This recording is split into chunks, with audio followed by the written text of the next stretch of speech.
upo, lakini shetani hawezi. Kwa nguvu tuliopewa na Baba, kwa nguvu tuliopewa na Baba. Sasa hiyo leo tunasherehekea, leo tunashangilia. Je, tumempata huyo? Wao ndio mpata. Ni wakati wa kuanza kumtafuta, ni wakati wa kutafakari, nifanyeje na mimi nipokee hii nguvu, nijaze Roho Mtakatifu, nimpate huyo ambaye Yesu Kristo aliahidi kwamba peke yenu hamwezi, wewe peke yako huwezi kumshinda shetani kwa akili yako, kwa nguvu yako. Unahitaji usaidizi, unahitaji Roho Mtakatifu. Huyo atakusaidia kwenye majaribu unayoyapitia.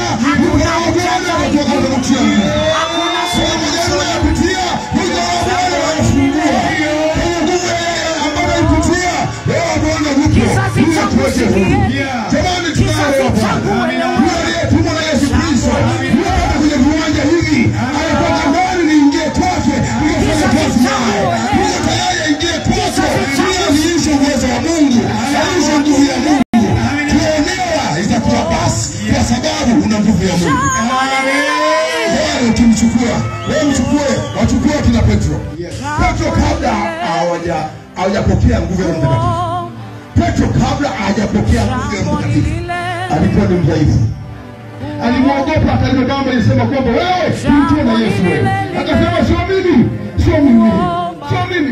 Mwingine akamwambia wewe, tunafahamu mmoja wapo ambaye alikuwa na Yesu. Alikataa, alikuwa hana nguvu.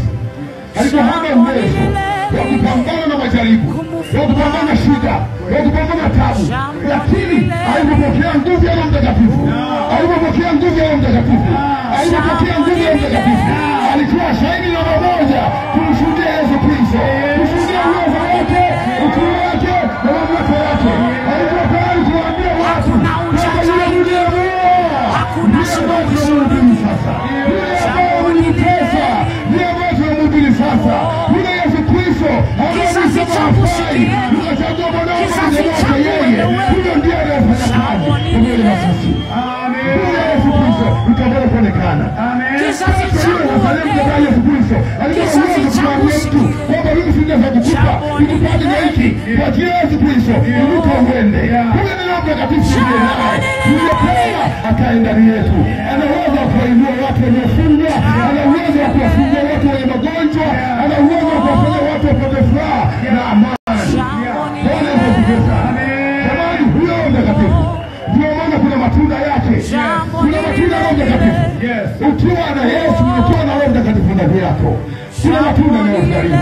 Ukiwa na Roho Mtakatifu ndani yako, unakuwa mtu mwenye upendo, mtu mwenye amani, mtu mwenye furaha, mtu mwenye imani nini familia kwa watu wengine, mtu ambaye imani wewe ni mpole lakini unao kiasi. Haya ni matunda ya Roho ambayo yanapatikana kwa waamini wale wanaompokea Roho Mtakatifu. Roho Mtakatifu yuko hapa.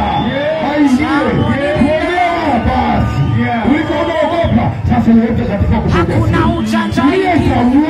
Hakuna suluhisho. Yuko kwa kutambua kwamba Roho Mtakatifu yuko ndani yako na anafanya kazi pamoja.